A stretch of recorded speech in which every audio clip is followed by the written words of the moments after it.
నమస్తే అండి, నా పేరు చల్లా రాజ్యలక్ష్మి.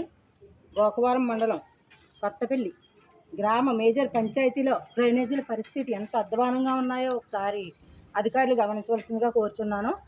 చూడండి అయ్యా, ఎంపీడీఓ గారు కొత్తపల్లి గ్రామ పంచాయతీలో కొత్తపల్లి సెక్రటరీ గారు పట్టించుకోవట్లేదు. మీకు చెప్తున్నాను సార్, ఎంతమంది వెళ్ళినా డ్రైనేజీలు క్లీన్ చేయించమన్న సంవత్సరానికి 2 సార్లు కూడా మేజర్ పంచాయతీ అయ్యుండి సంవత్సరానికి 2 సార్లు కూడా డ్రైనేజీలు క్లీనింగ్కి నోసుకోవట్లేదంటే ఇక్కడ గ్రామ ప్రజల దౌర్భాగ్యం ఎంత దారుణంగా ఉందో చూడండి.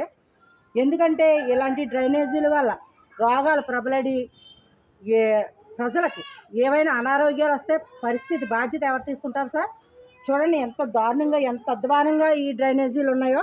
ఒక్కసారి ఇదిగో నేను మీకు చూపిస్తున్నాను సార్, నేను ఇదిగో చూడండి, ఒక్కసారి నేను చూపిస్తున్నాను మీకు ఎంత అధ్వానంగా ఉన్నాయో. ఒక్కసారి చూడండి సార్, దయచేసి ఎంపీడీఓ గారు మీరైనా బాధ్యత తీసుకుని కొంచెం డ్రైనేజీల మీద దృష్టి పెట్టి, మాకు పారిశుద్ధ్యం మీద దృష్టి పెట్టి డ్రైనేజీలు కొంచెం దయచేసి క్లీన్ చేయించవలసిందిగా మిమ్మల్ని కోరుకుంటున్నాను సార్. మీరు కూడా పట్టించుకోకపోతే మేము జిల్లా కలెక్టర్ వారికి మేము కంప్లైంట్ చేయవలసి వస్తుంది సార్. కనీసం పండగ నాడు అందరూ కూడా శుభ్రాలు ఇల్లు అక్కడ అన్ని శుభ్రాలు చేసుకున్నారు సార్. కనీసం డ్రైనేజీ శుభ్రం చేయకపోతే సంటి పిల్లలు వచ్చారు సార్.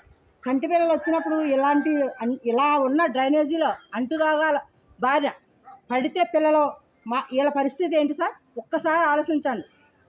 ఇప్పుడు ప్రస్తుతం పంచాయతీరాజ్ శాఖ పవన్ కళ్యాణ్ గారు తీసుకున్నా కూడా డ్రైనేజీల పరిస్థితి ఎంత అధ్వానంగా ఉన్నదంటే అసలు ఏం చేస్తారో ఒకసారి చూడండి సార్.